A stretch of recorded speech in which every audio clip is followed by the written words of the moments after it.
осы американдықтарды айтам да, олар қызық және таң қалдыратын халық.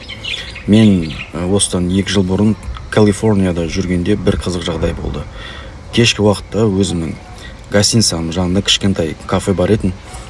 Соған барып, чиз бен американоға заказ беріп, телефоннан қаржылай сауаттылық, financial literacy туралы видео қарап отырғанмын.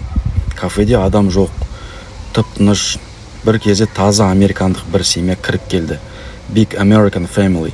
Бала шағасы көп екен, шулап, күліп сөйтіп жүрді.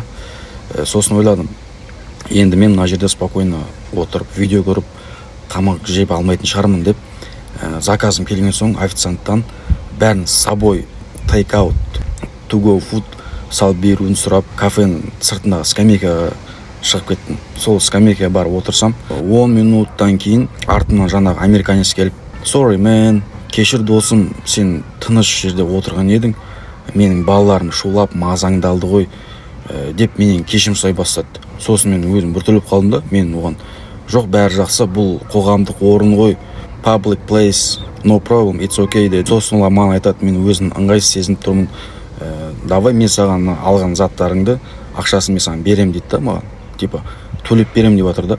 Айтайын дегенім осы американдықтар, енді бәрі емес, бірақ көпшілігі деп айтайын, олар адамға деген қарым-қатынасы бір-біріне күліп жүреді, артық арам ойы жоқ. Бөтен адамның да personal space, комфортын ойлап тұрады. Осындай менталитет болғандықтан шығар, олар әлемдегі дамыған елдердің қатарында. Ал бізде осындай ситуация болса, қалай болар еді? Өз ойыңызды видеоның астына комментарий жазып кетіңіз.